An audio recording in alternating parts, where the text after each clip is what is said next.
Jewellery sorry Purvi gold and diamonds November 1న KPHP లో ప్రారంభం. ఓపెనింగ్ ఆఫర్ గా ప్రతి 3 లక్షల కొనుగోలుకు ఒక గోల్డ్ కాయిన్ ఉచితంగా పొందండి. నమస్కారం. కార్తీక పురాణం 12 రోజు పారాయణలోకి వచ్చాం. అయితే ఈ రోజున కార్తీక శుద్ధ ద్వాదశి క్షీరాబ్ది ద్వాదశిగా చెప్పబడుతుంది. ఆదివారం నాడు వచ్చింది.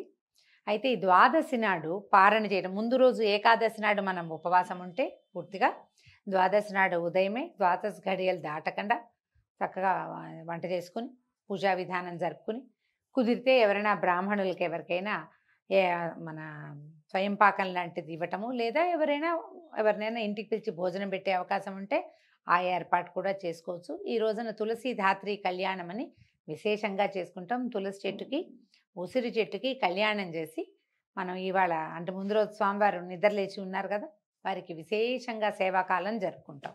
మేము ఈ అవకాశాన్ని బట్టి చేసుకోవచ్చు. దేవాలయానికి దర్శనం చేసుకున్నా కూడా విష్ణువాలయం కానీ శివాలయానికి కానీ వెళ్ళి దర్శనం చేసుకుని సాయంకాలం వేళ ప్రదోషకాలంలో ఒక దీపారాధన చేసి వస్తే అద్భుతమైన ఫలితాన్ని ఇస్తుంది. ఎవరి అవకాశాన్ని బట్టి వాళ్ళు అది వినియోగించుకోవచ్చు. పర్వదినం కాబట్టి. అయితే ఏం చెప్తున్నారో చూడండి. వశిష్ఠ మహాముని చెప్తున్నారు, కార్తీక మాసమందు సోమవార మహాత్మ్యాన్ని చెప్తానన్నారు. సోమవారము అద్భుతమైంది. సోమవారం కంటే శనిత్రయోదశి 100 రెట్లు అధిక ఫలితాన్ని ఇస్తుందట. శనిత్రయోదశి కంటే కార్తీక పౌర్ణమి 1000 రెట్లు ఫలితాన్ని ఇస్తుంది. పూర్ణిమ కంటే శుక్ల పాడ్యమి అంటే మొదటి రోజు 1,00,000 గుణాధిక ఫలితాన్ని ఇస్తుంది. శుక్లపాడ్యమి కంటే కూడా చివరి ఏకాదశి అంటే ఎప్పుడు ఇది కృష్ణ ఏకాదశి వస్తుంది కదా, బహుళ ఏకాదశి అదనమాట. అయితే అంతిమ ఏకాదశి కంటే కార్తీక ద్వాదశి అంటే కార్తీక బహుళ ఏకాదశి, ఇప్పుడు ఇవాళ ఉన్న ద్వాదశి ఎంత విశేషమో దీనికంటే ఇంకా ఎన్నో రెట్లు కార్తీకంలో ఉన్న 2వ ఏకాదశి ద్వాదశి కూడా విశేషమైనవి. ఇప్పుడు చేయలేకపోయినా అయ్యో చేయలేకపోయాం అనుకోవద్దు, చివరి ఏకాదశి ద్వాదశి కూడా విశేషమైనవనే వశిష్ఠ మహాముని చెప్తున్నారు. మోహం చేతనైనా అంతిమ ఏకాదశి నాడు ఉపవాసం చేసి గీతవాద్య పురాణముల చేత జాగరణమాచరించువాడు సమస్త పాతక ముక్తుడై విష్ణులోకంలో నివసిస్తాడు. మోహం చేత అయినా అంటే ఇది పూజ భక్తి విధానంగా కాకుండా ఎక్కడికో వెళ్ళాం, రాత్రంతా మెలకుగా ఉన్నాం, ఏదో సంగీతం అందులో కొన్ని దేవుడి పాటలు వచ్చినాయి, అట్లా కూడా చేసినా కూడా ప్రయోజనం ఉంటుందట. మర్నాడు పొద్దున భోజనం చేస్తే విశేషమైన ఫలితం వస్తుంది. కార్తీక మాసమందు ద్వాదశి నాడు అన్నదానం చేయవానికి సమస్త సంపదలు వృద్ధి పొందుతాయి. సూర్యగ్రహణమందు గంగా తీరమున 1,000,000 బ్రాహ్మణులకి భోజనం పెట్టిన పుణ్యము ద్వాదశి నాడు ఒక్క బ్రాహ్మణ భోజనం చేయించినా కూడా లభిస్తుందట. తర్వాత 1000 గ్రహణాలు, 10,000 వ్యతిపాత యోగాలు, 1,00,000 అమావాస్యలు కలిసి కూడా ద్వాదశిలోని 16వ వంతుకు కూడా చాలవు. పుణ్యాన్నిచ్చే తిథులు అనేకములుగా ఉన్నవి కానీ ద్వాదశి హరిప్రియ. ఏకాదశి హరిప్రియే, ద్వాదశి చేసిన పారణ ఆయనకి మరీ ఇష్టం అనమాట. ఏకాదశి ఉపవాసం ఇష్టం, ద్వాదశి నాడు మనం ఎంతమందికి భోజనం పెడతాము అనేది అది ఎక్కువ హరిప్రీతికరం అన్నమాట. తర్వాత ఏం చెప్పారు, వాటన్నిటికంటే అత్యధికమైన ఫలప్రదంగా ఉంటాయి. కార్తీక శుక్ల ద్వాదశి నాడు అంటే ఏకాదశి నాడు రాత్రి యామం ఉండగానే హరి పాల సముద్రం నుంచి నిద్రలేచునుగాన ద్వాదశిని హరిబోధిని అంటారు. అదే అంటే హరిబోధిని ఏకాదశి ద్వాదశి ఈ రెండు కూడా నిన్నటిది ఇవాల్టి రోజు కూడా హరిబోధినిగానే చెప్పబడతాయి అన్నమాట. ఈ ద్వాదశి నాడు ఒక్క బ్రాహ్మణునికైనా అన్నము పెట్టి సంతోషపెట్టేవాడు ఇతర భోగాల్ని పొంది అంత్యంలో హరిసన్నిధిని పొందుతాడు. కార్తీక మాసమునందు ద్వాదశిలో పెరుగన్నాన్ని దానం చేసిన ఎడల కూడా సమస్త ధర్మాల కంటే అధిక ఫలితం వస్తుంది. స్త్రీ కానీ పురుషుడు కానీ కార్తీక శుక్ల ద్వాదశి నాడు పాలిచ్చడి ఆవుకి బంగారు కొమ్ములు వెండి డెక్కలు చేయించి పెట్టి పూజించి దూడతో సహా గోదానాన్ని ఆచరిస్తే గనక ఆ గోవికి ఎన్ని వేల సంఖ్యలో వెంట్రుకలు ఉంటాయో అన్ని వేల సంవత్సరాలు స్వర్గనివాసాన్ని పొందుతారట. కార్తీక మాసందు ద్వాదశి నాడు భక్తితో వస్త్రదానాన్ని ఆచరించేవాడు పూర్వజన్మార్జిత పాపములను నశింపజేసుకుని వైకుంఠలోకానికి పోతాడు. ఇందులో సందేహం లేదు. కార్తీక మాసమున ద్వాదశి ఎందు కానీ పూర్ణిమ ఎందు కానీ పాడ్యమి ఎందు కానీ కంచుపాత్రలో ఆవు నెయ్యిని ఉంచి దీపాన్ని వెలిగించి దానం ఇచ్చే వారికి 1,000,000 జన్మల్లో చేసినటువంటి పాతకాలు కూడా నశిస్తాయి. కార్తీక ఈ ద్వాదశి నాడు ఫలమును యజ్ఞోపవీతమును తాంబూలమును దక్షిణను ఇచ్చువాడు ఈ లోకమందు అనేక భోగాల్ని పొంది అంతమందు వైకుంఠమున విష్ణువుతో కూడి చిరకాలము సుఖిస్తాడు. అదే రోజు బంగారపు తులసి వృక్షము సాలగ్రామాన్ని దానం చేసేవాడు పొందెడి ఫలమును చెప్పేదని వినుము. కార్తీక ద్వాదశి నాడు ఇంతకు ముందు తెలిపిన దానాలు చేసిన వాడు 4 సముద్రాల మధ్యనున్న భూమి మొత్తాన్ని దానం చేస్తే ఎంత ఫలితం వస్తుందో అంత వస్తుందట. అంటే తులసి చెట్టు ఇచ్చినా సరే, బంగారు తులసి చెట్టు అంటే ఇప్పుడు కనిపిస్తాయండి, వెండి తులసి కోటలు కూడా కనిపిస్తాయి. చిన్న కోట అండి ఒక బుజ్జి మొక్కలాగా ఉంటుంది, చూడడానికి గబుక్కొని మనకి బృందావనం అని తెలుస్తుంది. అవి కూడా ఇవ్వచ్చట. తర్వాత దీని మీద ఒక ప్రత్యేకమైన గాథ ఉంది. గోదావరి తీరంలో దురాచారవంతుడైన ఒక వైశ్య ప్రముఖుడు ఉండేవాడట. ఆయన స్వల్ప దానమైనా చేసేవాడు కాదు, ఆయన అనుభవించేవాడు కాదు. మనకు సొమ్ము ఉంటే కనీసం అనుభవానికి వచ్చినప్పుడైనా మంచిదే, అనుభవిస్తే కూడా మంచిది. అనుభవం లేదు, దానము లేదు. అతను ఎవ్వరికి ఉపకారం చేయలా. నిత్యము పరనింద చేసేవాడు, పరద్రవ్యాల పట్ల ఆసక్తి కలిగి ఉండేవాడు. అయితే ఏమైంది, ఈయన ఒక బ్రాహ్మణుడికి అధికంగా ఎక్కువ వడ్డీకి అప్పిచ్చి ఆ రుణాన్ని తిరిగి పుచ్చుకోవడం కోసం ఆయన ఉన్న గ్రామానికి వెళ్ళాడట. అయితే ఆయన గ్రామాంతరం వెళ్ళాడు, ఆ బ్రాహ్మణ ఆయన ఎక్కడికో వెళ్ళాడు.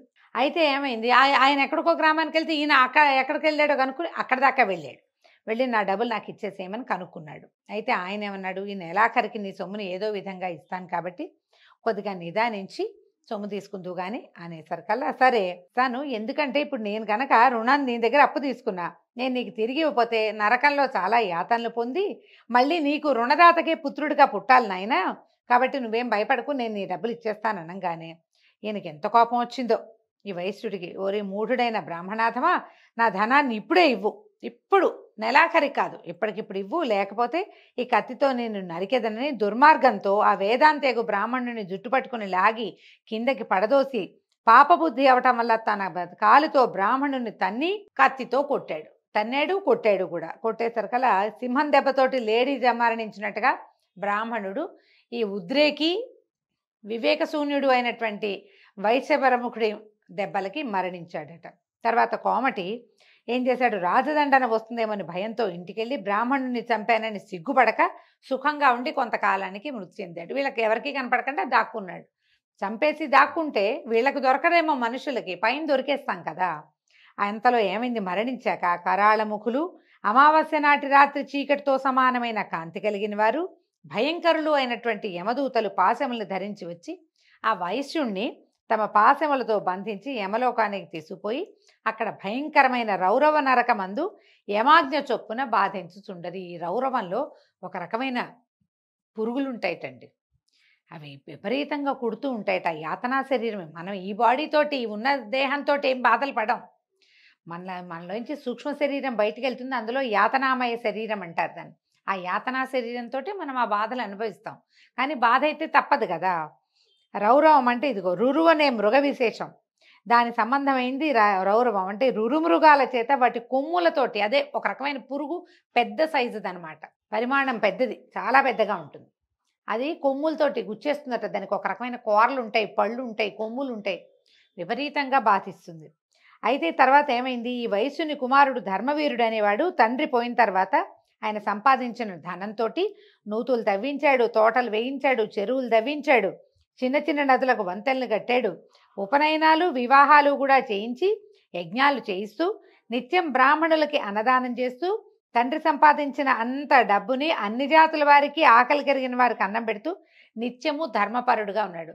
తండ్రి ఏమో అంతా కడుపు కట్టుకుని తను తినకుండా కూడా సంపాదించాడు, కొడుకేమో వాటన్నిటిని ఇట్లా అనేక రకాల దానాలు ధర్మ కార్యక్రమాలు చేసేవాడు. అయితే ఒకనాడు ఈయన హరిపూజలో ఉన్నాడు, విష్ణు పూజ చేసుకుంటున్నాడు.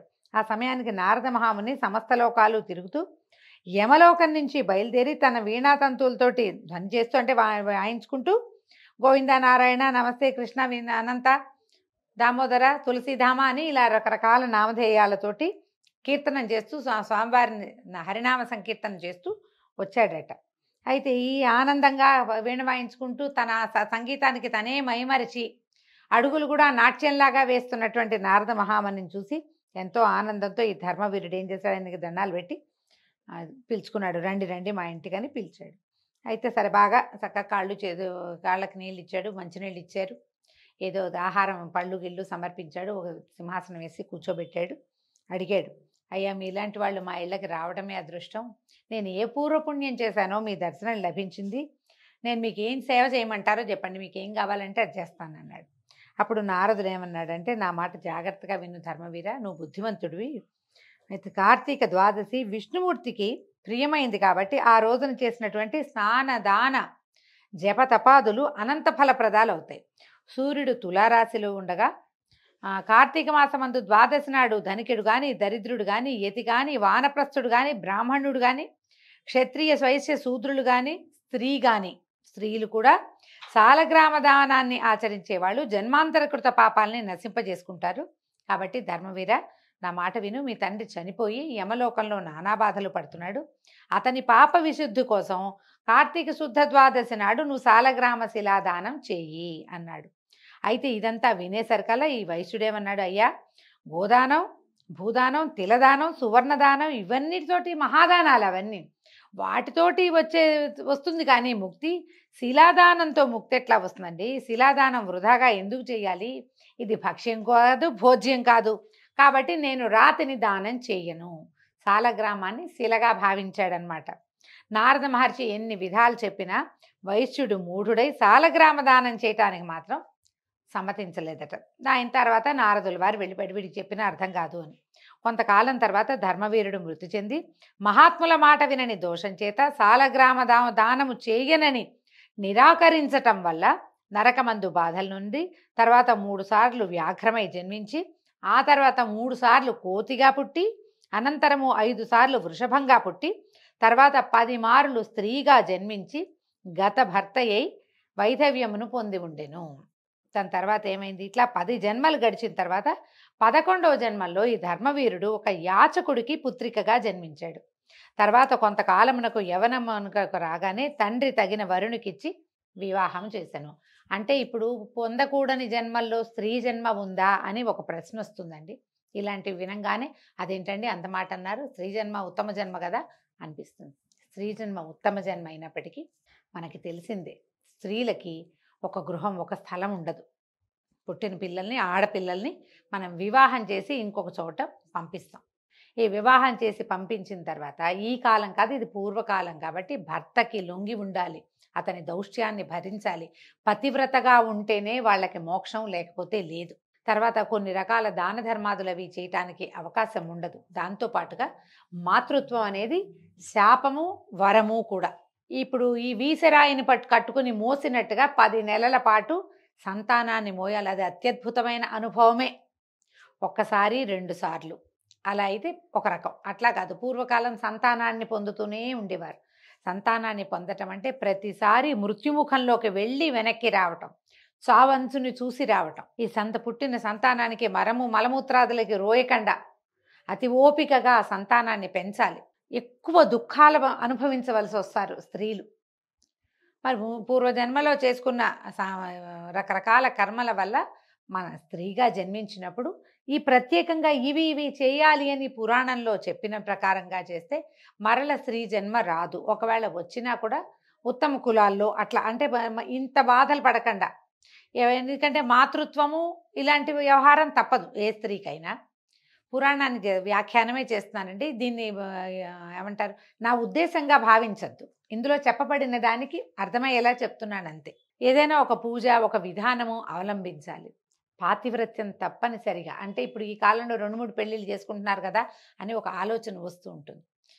ఎవరితో ఉంటే వారికి లోబడి ఉండటం, అతిక్రమించకూడదు. ధర్మాతిక్రమణ చేయకూడదు. అతిక్రమణ చేయంగానే పాపం పట్టుకుంటుంది. దాన్ని మూయాల్సి వస్తాము, ఇంకో రకంగా పుట్టాల్సి వస్తాము, మళ్ళీ పుడతాం. జనన మరణ చక్రాన్ని తప్పించుకోవాలంటే ధర్మాచరణ చాలా ముఖ్యం.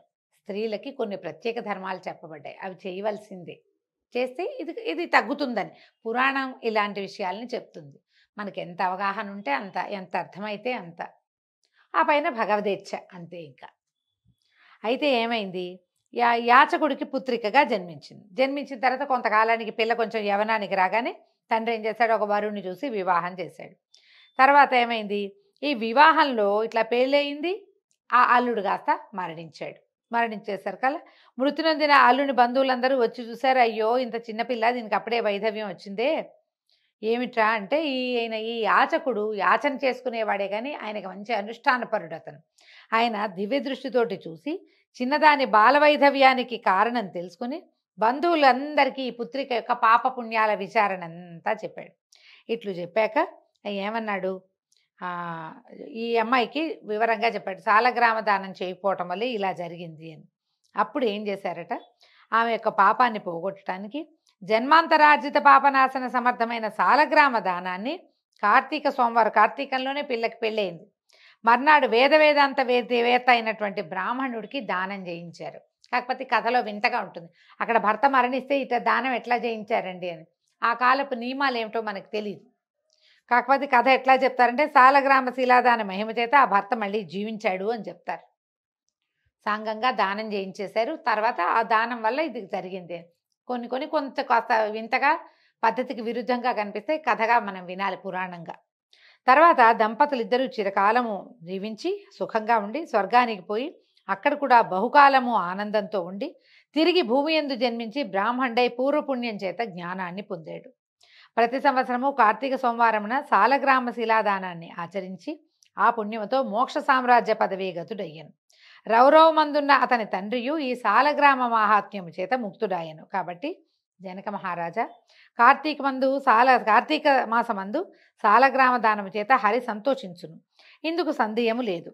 పాపకర్ములు కోటి జన్మల్లో చేసిన పాతకాలు కార్తీక శుక్ల ఏకాదశి ఉపవాసము ద్వాదశి దానాదుల చేత పోగొట్టుకోగలుగుతారు. కార్తీక మాసమందు సాలగ్రామ దాన వలన సమస్త పాతకాలు నశిస్తాయి.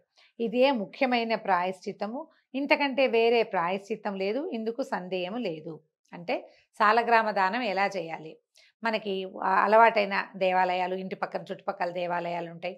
తర్వాత ఏమో ఎవరైనా పురోహితులు, మనకే వచ్చే అయ్యగారు ఉంటే సాలగ్రామ దానం చేసుకుంటామండి అని చెప్తే వారే పట్టుకొస్తారు.